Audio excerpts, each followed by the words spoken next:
You know, I thought that since I am now older that I wouldn't be as scared of this movie as I was when I was 9 years old. Well, that was a lie. Hey, it's Allie, welcome back to my channel. And yeah, the title slash thumbnail is correct. I have never seen Coraline before. You know, as a person who likes spooky stuff, or at least in theory, and also really loves artistically or creative mediums like animation and stop motion, you think I would have been all over the Leica Films productions. But I haven't seen any of them, actually. I'm very aware of them as like a concept, but I don't think I've seen any one of Leica Films productions. Like, by all intents and purposes, Coraline should be a top 10 movie for me. So let me tell you a story. In 2006, the hit movie Monster House just got released in theaters. Also during the middle of summer, mind you. And I, at the time, being 6 years old, was being taken care of by my older cousins, who were teenage boys. Are you connecting the dots here? Both of my parents work, wanted free labor, they got my cousins. My mom dropped us off at the movie theaters, we saw Monster House, and I kid you not, my cousins scared me so bad, and the movie scared me so bad, that I ran out of the theater before the movie ended. So to this day, I actually don't even know, well, I know now because I know the story of Monster House, but I don't actually know how Monster House ends because I ran out when the Monster House started eating children. Needless to say, 3 years later when Coraline came out, I went no way in heckity heck, because I was 9 and not allowed to curse, am I ever going to go see that movie? And I didn't for 15 years. 15 years, Jesus, I'm getting old. The ripe old age of 24.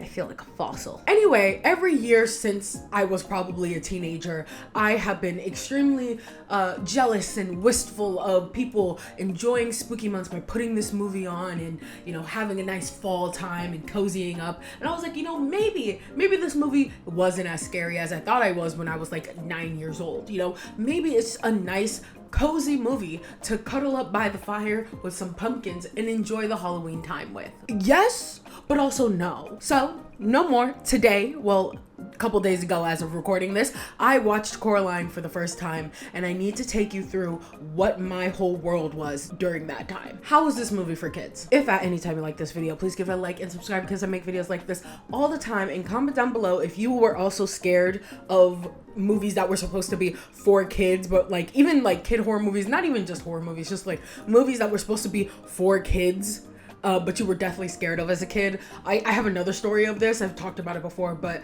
Spirited Away, I went into basically a stranger's house. Yeah, I know.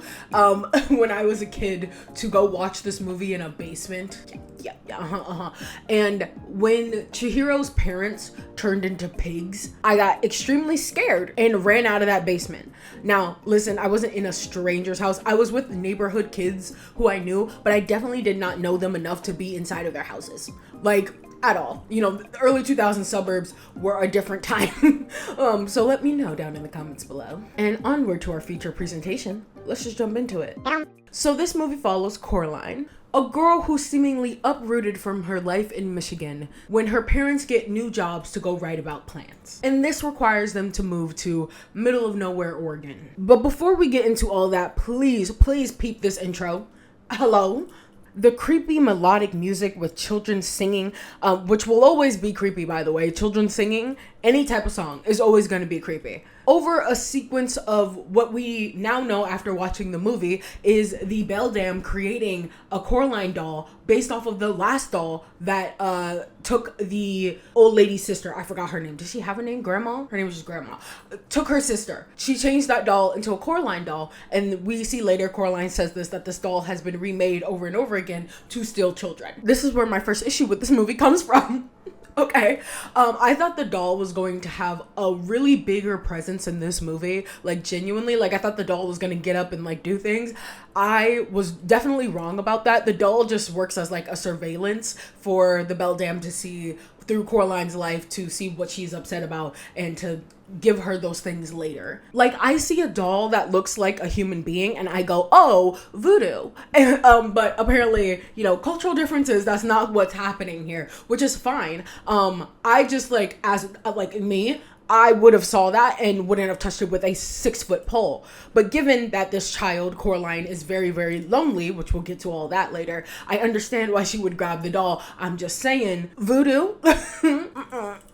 No, thank you. I also realized what I should have done is I should have guessed the plot of this movie beforehand, recorded that, and then made this part afterwards after I saw the movie to see which one I got right and what I got wrong. We'll do that for Moomin because I have not seen Moomin before. And my friends started to explain some things that happened and I'm like, that's not at all what I thought Moomin was about. So be on the lookout for that sometime next month. But I really, really, really enjoy Coraline's setup as a character here. Like, I really hate to be a boomer, but they really just do not make movies like this anymore. They really, really don't. Or they don't allow people, I should say, to make movies like this anymore. We immediately see Coraline exploring this new world that she has alone, which already defines her character as brave and very explorative, which we will talk about a little bit later, and curious. And it is also here we are introduced to another character named YB, who is my son. I love that boy with all of my heart and soul. Oh my God. And the cat. Oh, did the cat ever get a name? Doesn't matter. I love that cat so much. I love that cat so much. I love magical cats. I love magical cats in series. I just do. I do. I love magical cats that can talk and are wise. I wonder where that trope came from, because we see it in like across many different cultures of like the magical cat that like is very wise and talks to you. Like even in like anime, like Sailor Moon, like you have a cat that is wise and that can talk to you and like is also very sassy. You cannot have anything but a sassy black cat. The black cat has to be sassy. And is it because black cats are naturally sassy? Where's Shadow? She is very naturally sassy, so that makes sense, actually. YB is the grandson of the landlord lady who made this entire, I guess, mansion of a house into 3 separate apartments divided by floor. So the top floor lives Mr. B, second floor is where the Joneses live, and the bottom floor basement is where these actresses, who I can't tell if they're sisters or lesbians, live in the basement. YB goes on what I can only describe as an autistic coded rant, I love him, about where Coraline possibly could have came from. Well, there's cat number 1. Ow! Little boy. All right, we're back. My cat decided he wanted to completely destroy my computer for a hot second. Coraline, who is rightly suspicious of YB, comes across a well that she had been looking for some reason. I don't know how she got the information about said well, but she's looking for it. Again, we do not know why. This is Chekhov's well. It comes back to play later, but we don't really know why she was ever looking for it in the first place. But she does find it. What is in between a fairy circle? Now, fairy circles can mean a bunch of different things. Most of the time, they're not good, though. If you remember the changeling circle, which is basically a fairy circle in Dungeon Meshi, and ended up changing, like, all the party members to be a different race.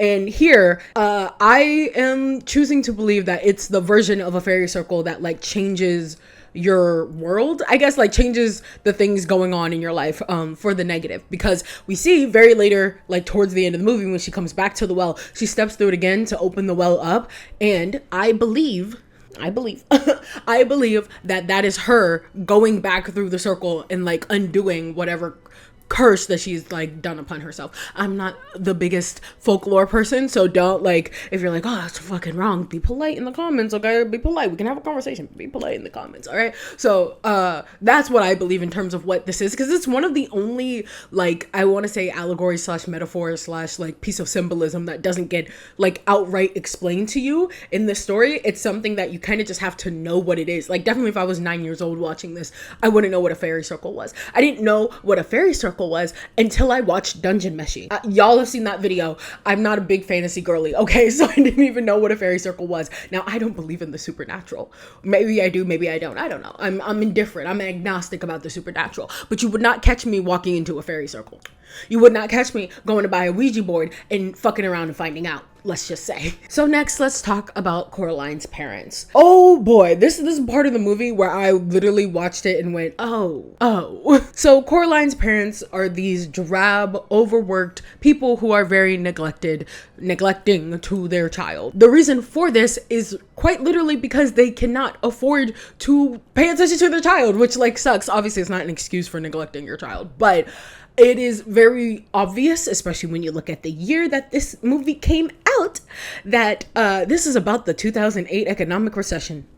Don't worry, it's not one of those like H-bomber videos where I'm gonna go completely in a different direction for the next 3 hours. I don't got that time, nor do I have the time to research all of that. But as a kid who was an only child, oh, I am an only child, but like, you know, who grew up during that time and was financially impacted by the economic recession of 2008, I definitely felt a little too relatable. It was a little too relatable to have parents who are overworking themselves very much so, and in the process maybe don't have as much time for you as you like probably should have. Now, I'm not saying my parents were neglectful or anything like that. Like, obviously this is a cartoon and it's very, very hyperbolic. But the fact that like they don't have time because they have to work on this, the fact that they probably moved here, like we see this whole world through Coraline's eyes. Coraline doesn't know, and therefore the audience doesn't know what the real reason why they moved from Michigan to Oregon, other than the fact that they have new jobs in writing for this thing. They obviously have downgraded their lifestyle to something else. You see later in the movie when Coraline's mother comes home with groceries, the groceries are rotten. And while you think that may be the work of the Beldam, really it's probably because she could only afford to get cheaper priced food, which is usually already going to spoil or spoils very quickly. And also the fact earlier in this part of the movie, we see that they already don't really have that much to eat. Again, it's played up as like this, like, oh, funny drab, her parents are drab, so that when Coraline goes through the door, it's like, oh, look at all this food you get to eat, because it's one of the first things that the Beldam sees about Coraline is the fact that she's not eating very well. Which like makes sense. My family wasn't big cooks either until I learned how to like really cook for my family. But we weren't really big cooks, which makes sense because both of my parents worked and had to commute back and forth to work very long distances every single day. And the last thing that they wanted to do when they got home was to cook a very great and lavish meal. And I remember feeling the same as Coraline did in that moment of like, oh, like this is not, I don't like this, like, you didn't really get, like, I guess, not crazy good food. I got food. Like, I was always fed. Let's keep it real. I was always fed, but the last thing my parents wanted to do is come home and make a meal that was probably going to take 6 hours to make. And that's why this video is sponsored by Hello. I'm joking. I'm so joking. And another thing that was, like, a little too relatable about Coraline and her parents is the fact that her parents want her to get out of their hair, right? They're trying to work, and they're very frustrated and kind of fed up with Coraline. Again, too hyperbole. I can relate, but not that much, okay? Like, my parents definitely were working, and sometimes they just needed to work, and me as a child had to learn how to entertain myself. I don't like, I'm not like, oh, my parents or anything like that. I feel like this cartoon is obviously very hyperbolic. So to get Coraline out of their hair, her dad gives her this task of going around and counting all of the windows, all of the doors, all of everything in the house, basically. And as much as that was obviously just a throwaway thing to get her out of their hair, she does it. She does it, and she's not really complaining about it. Like, she understands that it was a task to get her out of her hair, but she still does it. Like, she does it because she, as we have now established, is a very exploitative person. She wants to go explore. She wants to go do things. So doing something like that, and also her mother saying that, like, you haven't even unpacked all of your stuff yet, is because she is a kid who wants to go explore and go find everything that there is to find about this new space that she's in. Like, she doesn't really complain that much about the new space that she's in, so much as she complains that she's not allowed to really go explore it to the fullest extent that she wants to with her parents. I think also that's why, despite the fact that like her parents don't really change their behavior by the end of the movie, she still is very happy to be with her original parents. They kind of changed their behavior. They changed their behavior a little bit, but it's based off of the fact that they got new jobs, or their job got approved, their book got approved or whatever, which I will talk about towards the end of this. Do not worry. I have feelings about that. Okay. But I think especially as an only child, the fear of losing your parents in any way, shape, or form, like getting lost in a store, or your parents being taken away from you, or being turned into pigs, is very, very scary. So I think as a kid, the idea that there is somebody else pretending to be my mom, like, who at that point in my life I was probably the closest to, is kind of insane to me, and very scary thought, especially for like a 9-year-old kid. That's also probably why she keeps the doll. It's something that YB was reaching out to her with and being like, hey, I saw this doll, it looks like you, haha, like in his own way trying to reach out and make friends. And Coraline keeping the doll was a sign of, accepting that friendship. I love their friendship so much. It's so cute. It's so cute. So this is also when Coraline finds the door that she expects to lead somewhere, which it doesn't right now, but later that night when she wakes up during the middle of the night, she finds that the door leads to a completely different realm where she has a completely different mom with buttons for eyes who actually feeds her real food. Was she just eating sand the whole time? It's clear that nothing was real in that world, and for some reason, which I would like an answer on, the beldam switched from fluff to sand. Was she eating sand the whole time? Because nothing was real. So I think she might have been eating sand the whole time, because there's no way that food was real, right?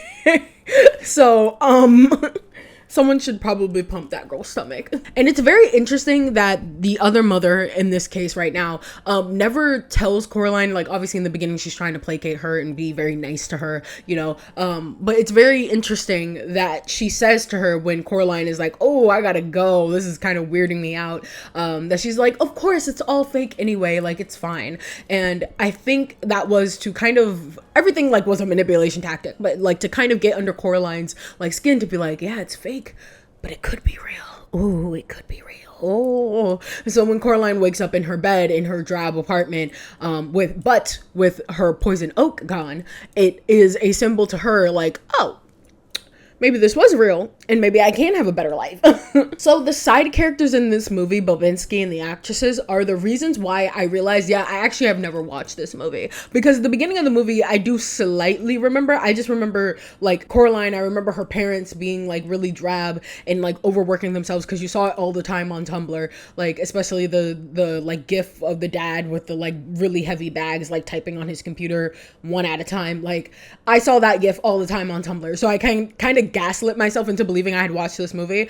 And then when I like sat down to watch it, like, I don't think I've watched this movie before, and got to the part about Bobinski and the actresses, I was like, oh yeah, no, I have never seen this movie before, because I didn't even know who these characters were. I didn't even know they were in the movie. Like, if before a couple of days ago you asked me to talk about who these characters were, I'd be like, other cats? Like, what? Like, I genuinely would not know. So Bobinski is a circus performer, or I guess old circus performer, who lives on the top floor, who's trying to get back into fighting shape, as they say, along with his jumping mice that he has, which notably we never see in his own apartment. We never see the jumping mice in his own apartment. We learn later that these mice are actually disgusting ass rats that the beldam is also using to spy on other people. They also have, like, it's interesting. I feel a way about him, because we'll talk about it later when we get to, like, the climax of the movie. But I feel a way about him because we never see the rats. He also says that the rats are saying not to go through the door, but we know that the rats, or the mice in this case, are just rats that are doing spy work for the beldam. So the question is, like, was this a little bout of, like, reverse psychology? Like, by telling Coraline not to go through the door, she's gonna want to go through the door more, which is interesting, because then she goes to the actresses. She visits the actresses, who have a bunch of, like, Yorkie terriers with them, and one of them reads her tea leaves, also telling her that she's gonna be in grave danger and to look out for a spindly looking hand, right? So my question then is, was both Bobinski and the actresses genuinely, like, giving her that warning of, like, hey, stuff is gonna go wrong in your immediate future, or was it, like, all just a play by the beldam to reverse psychology Coraline into actually going into there because of her innate curiosity for things? Something to think about. Also, I love the little note that, like, no one gets her name right for some reason. Like, it makes me wonder, like, was her name Caroline, and then she just calls herself Coraline, in the same way YB, whose name I forgot to mention, is actually why born, as in why were you born? That's insane. And if I was the grandmother who is taking care of this child because my child had a child and didn't want to take care of this child, and now I'm taking care of it, I think I would rename him. I understand, like, why born is a, like, you know, shortened version of that, and it sounds like an actual name. But it's still way too close to why were you born, and I would just change the name completely. Like William's a nice name. Why did you keep the name Wyborn? I don't like that about my boy. So at this point, Coraline meets back up with YB, who she is trying to tell this crazy dream to. She's trying to be telling everybody this crazy dream to, and nobody seems to be listening to her, A, and B, all of this whimsical stuff seems to be immediately cut off by, you know, what is, I guess, the realistic version of the situation. Like, her going through these montages of going through the house and exploring, and it's cute and it's fun, and then she's smashing bugs in the bathroom and dirty brown water is coming out. Like, like I could see why people would be like, oh, this is such a cozy movie to put on, because it's very, very whimsical. Even in the more, like, realistic real world, like, parts of the movie, it's still very whimsical. The characters are very whimsical, and then, like, something grotesque happens and you're like, wait a minute.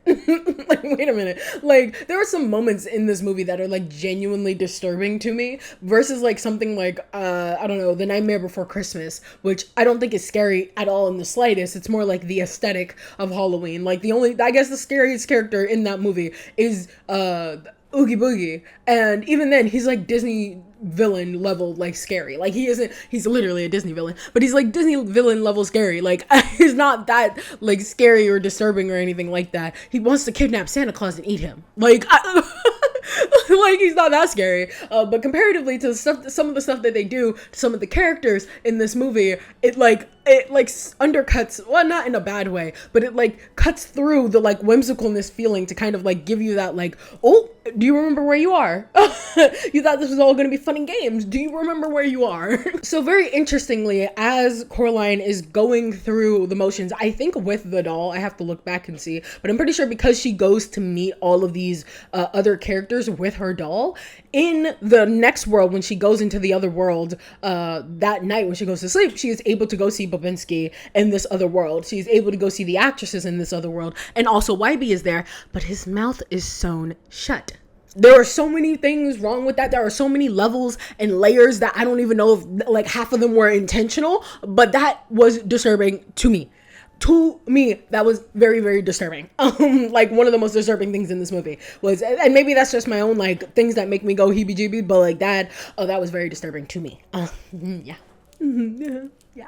And I think also because it plays into what happens that night where she goes sees the performances from Babinski and the actresses. I'm sorry, I don't remember their names like separately. But like, it plays into this idea that everything here is made for Coraline, is made for her to just enjoy and to use, and just for her entertainment, basically. Like, nothing is like, these people aren't their own people, which I feel like is part of the reason why Coraline later is like, this world isn't all that it cracks up to be. Like, I understand, like, I'm having fun here, but like, part of the whimsicalness of these characters are the fact that they are their own people. They have their own motivations and lives and things like that. And you can only be a copy of the real thing, which later we find out, you know what, we'll get to that. I was going to talk about Mr. B again. Mr. B is such an enigma to me.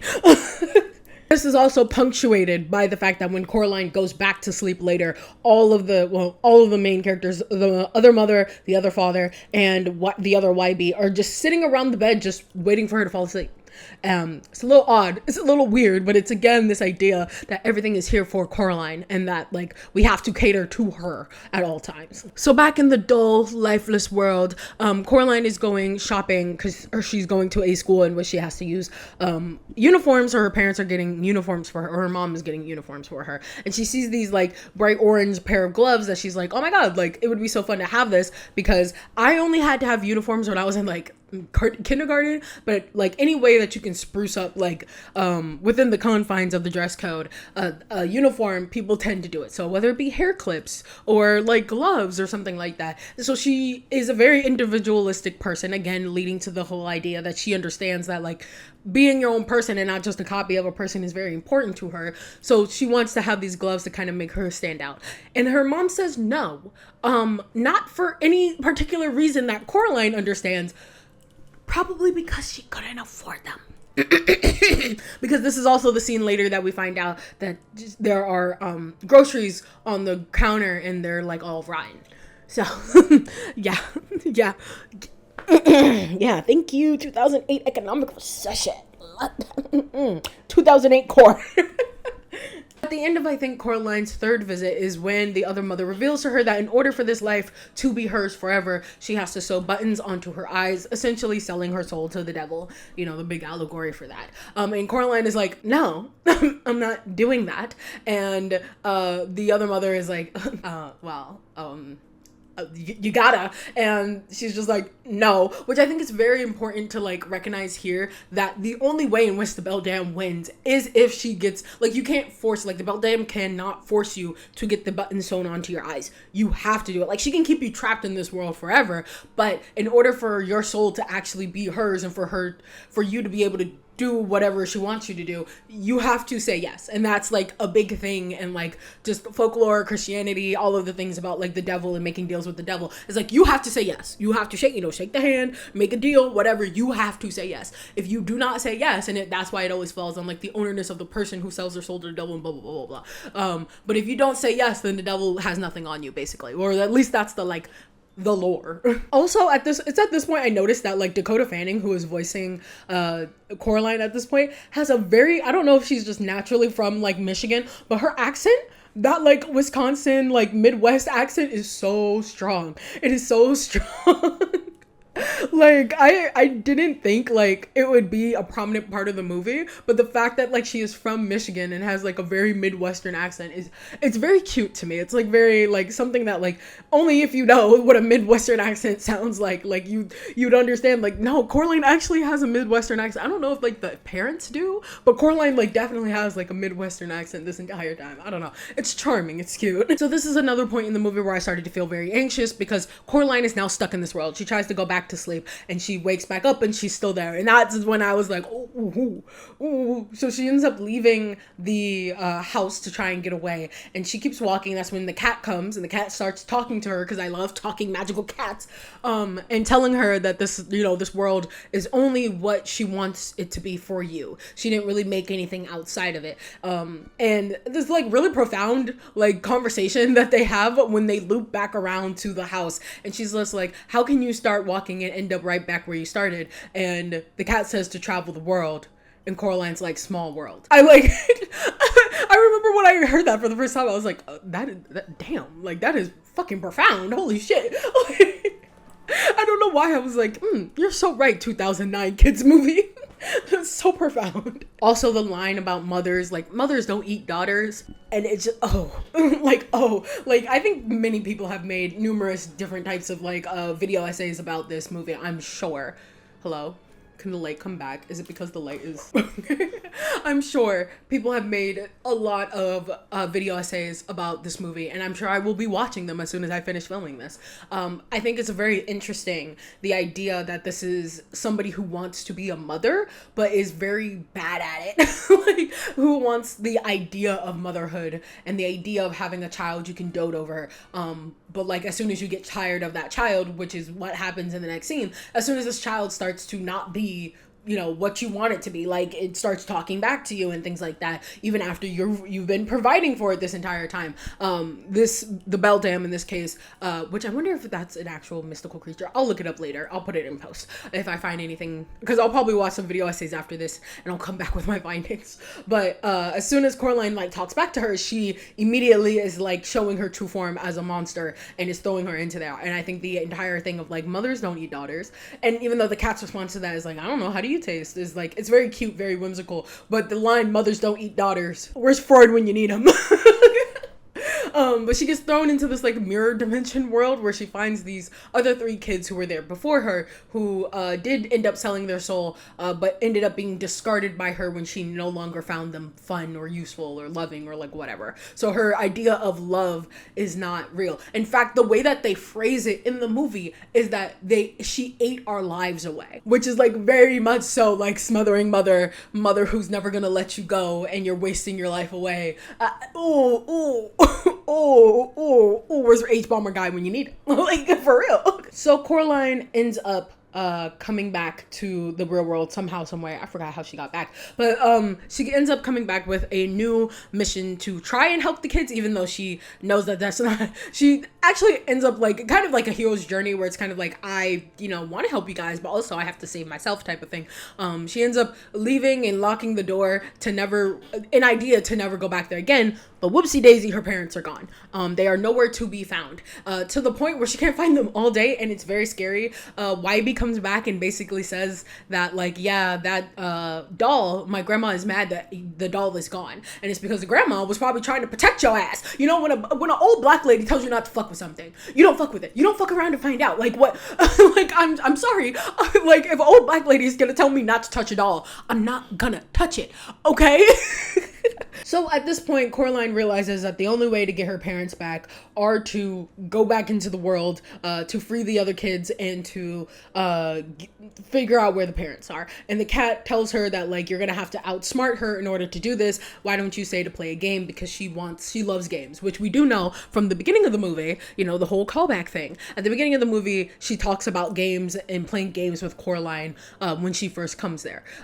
Also, same thing, a nice callback to Coraline's bravery. At no point does Coraline have to steel herself to do this. She just does. And it's because we already know her character. We already know that she is, like, you know, kind of like a punk-ish girl. Like, she's gonna do what she wants, and she is very brave in that fact. So she makes a deal with the Beldam to basically try and get the kids' souls back and her parents back. And if she fails at that, then she'll let the Beldam buttons into her eyes, which, like, I don't know why the creepiness of buttons for eyes is just, I like, that part is so creepy. I also forgot to mention at the very beginning of the, like, movie when they're doing the scene where we see the Beldam making the dolls. There's a point where the Beldam puts a needle through one of the eyeballs and it does like a thing, like it moves and it looks like it's looking around. And oh god, the eyeball imagery. Oh, it's too good. It's too good. So Coraline has to go through all 3 places that the Beldam had made for her in order to find the eyes of the missing children. And it's here where you start to see the seams starting to fall apart on this world. It's also very interesting to come back to these places that you once thought were, like, so safe and fun to now be hostile. I think we all feel that way when, like, our carnival gets turned into, like, something sick and twisted. Clowns, I think, are a big one. Something that's supposed to be really funny and safe and haha for kids are, like, one of the first things to ever get, like, turned into something creepy and disturbing.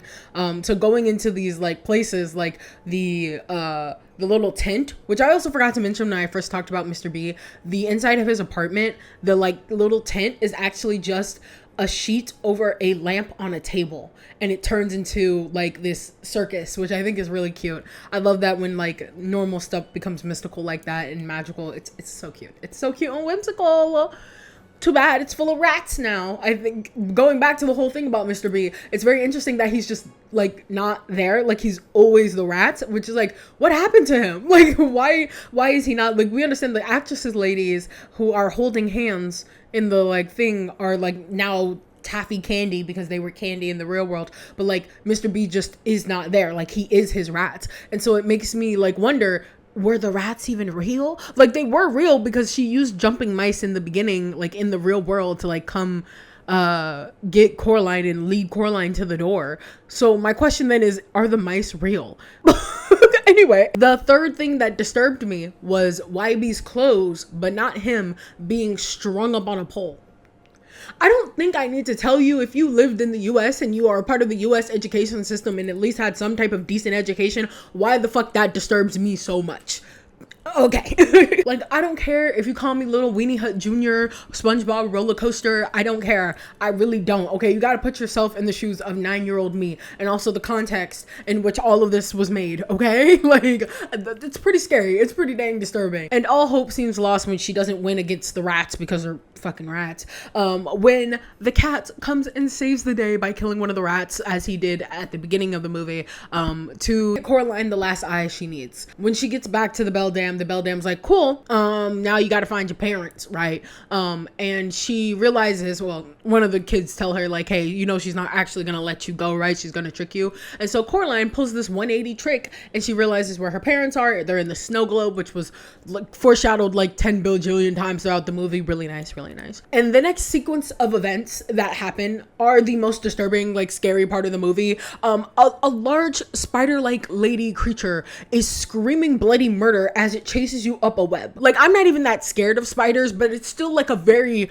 disturbing fucking thing to, like, happen to a fucking kid. You cannot tell me that that was not scary. Anyway, Coraline does make it out. Thankfully, she also kicks the Beldam in her face. Again, it's not out of character for Coraline to do this because we know her as a very get your hands dirty type of gal, okay? Like, she's gonna kick you in your face.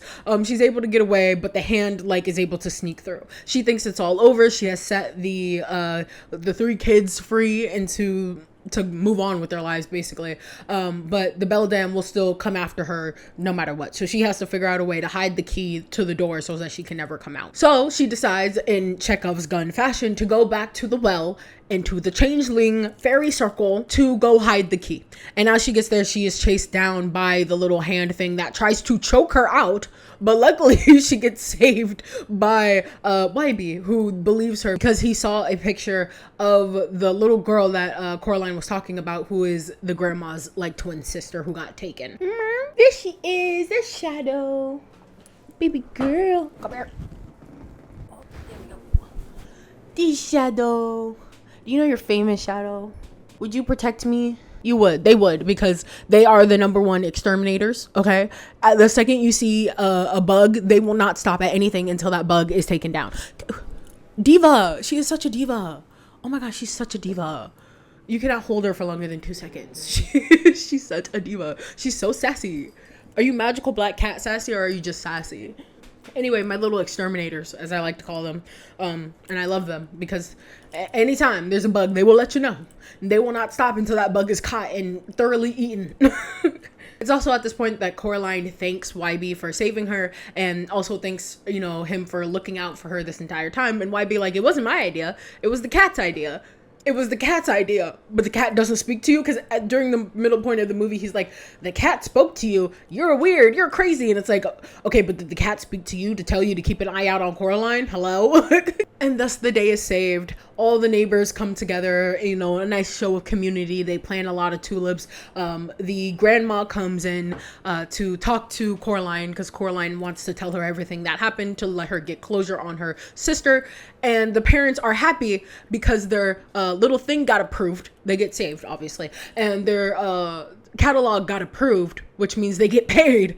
So let's talk about that ending. So that's the part of the ending that I'm like, like I feel a little iffy about, just from the perspective of like the way that they were neglecting Coraline was because of money issues. Like they needed to work really hard in order to provide for the family, and now they got that, right? Like the big breakthrough happened, and maybe this was intentional to show that like it is one thing that can usually make or break you in this hellish capitalistic society that we live in.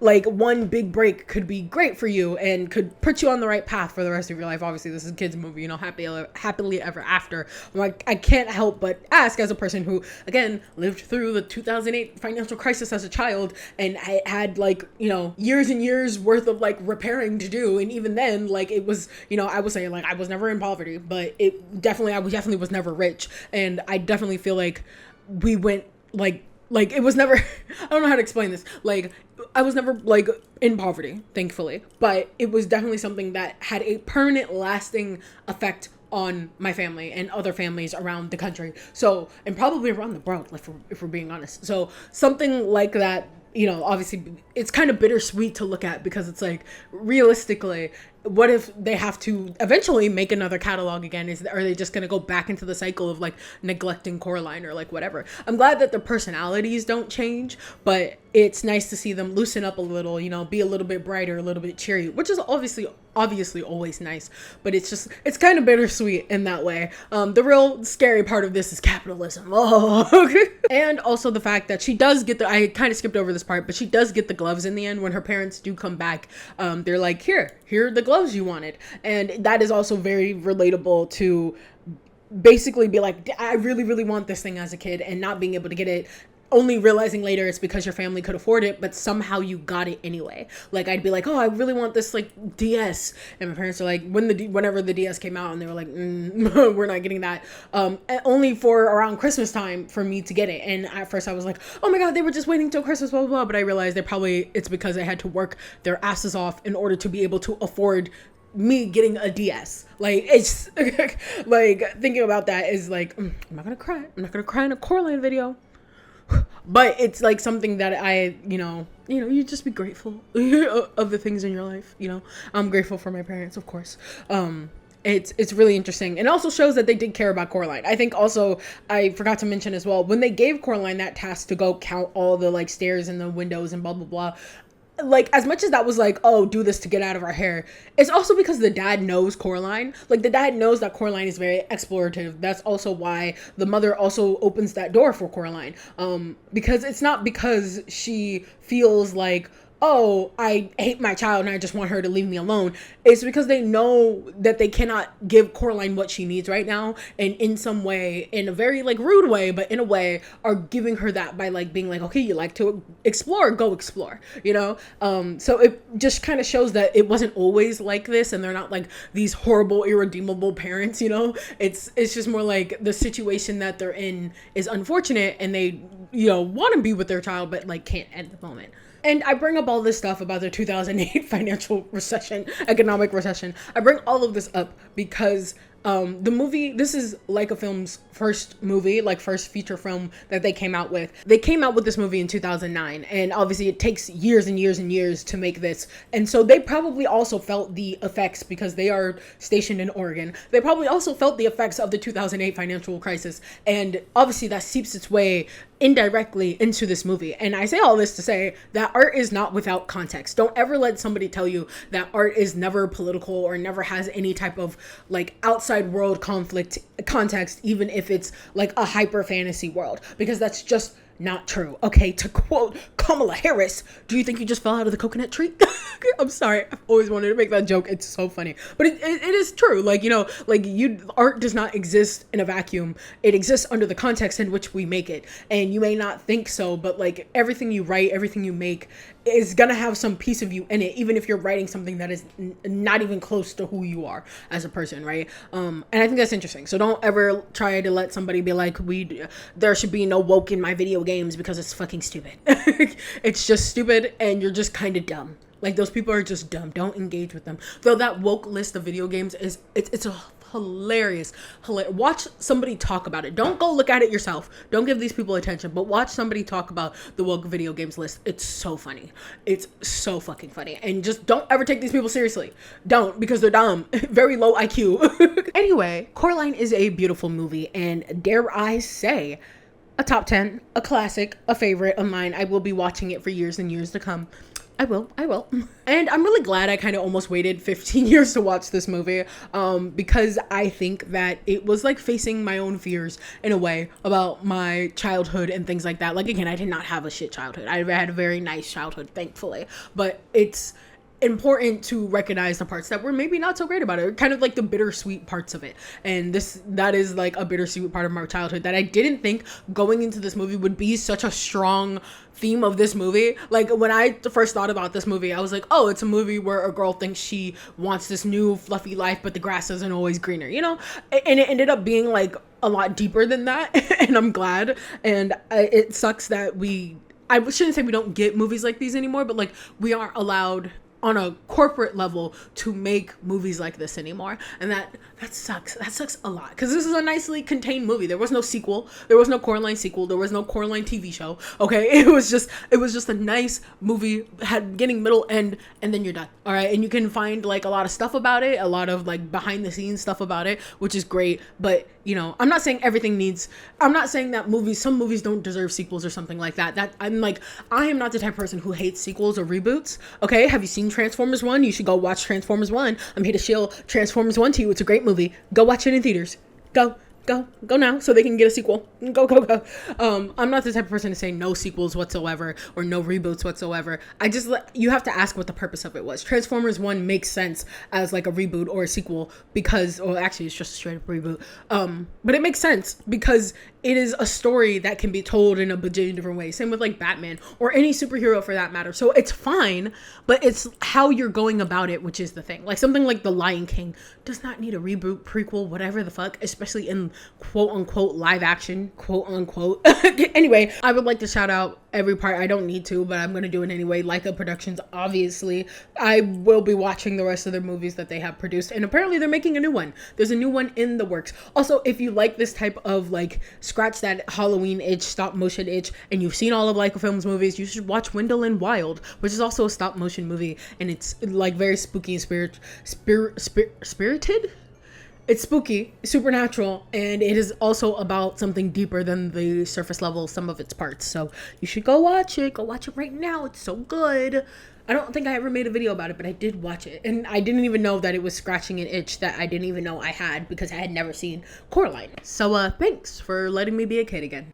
Thank you for watching all the way to the end. If you did, you are a real one. Go ahead and let me know down below if there's any other pieces of media that I haven't seen that you would like me to do this kind of format. Well, the other format of like guessing what it's about and then going to watch it. I'm serious about the Moomin thing. I will be doing it. And I heard a little birdie told me, and by little birdie I mean what's left of the corpse of the Cartoon Network social media, that Over the Garden Wall is getting some type of thing for its 10-year anniversary, I think. 10 years, yeah. So be on the lookout for that. I probably will make a video about that. If I have time, I will rewatch the whole thing, and maybe we'll do like a little POV, make a little what's the word, OC for that as well, like a new version of Odette. Don't worry, I have not forgotten about her. Okay, I know it's like I make these videos every 2 weeks. I'm just very busy. Okay, so I will peep the makeup. Probably be doing that sometime in November, so hopefully I'll have the time to like rewatch the whole show and then, you know, do the whole thing like I did with because Over the Garden Wall is a lot shorter than Gravity Falls, so I should have an easier time doing that. Anyway, thank you so much for watching, and I am serious about the Moomin thing. I'm not joking. I will see you in the next episode. Love and peace.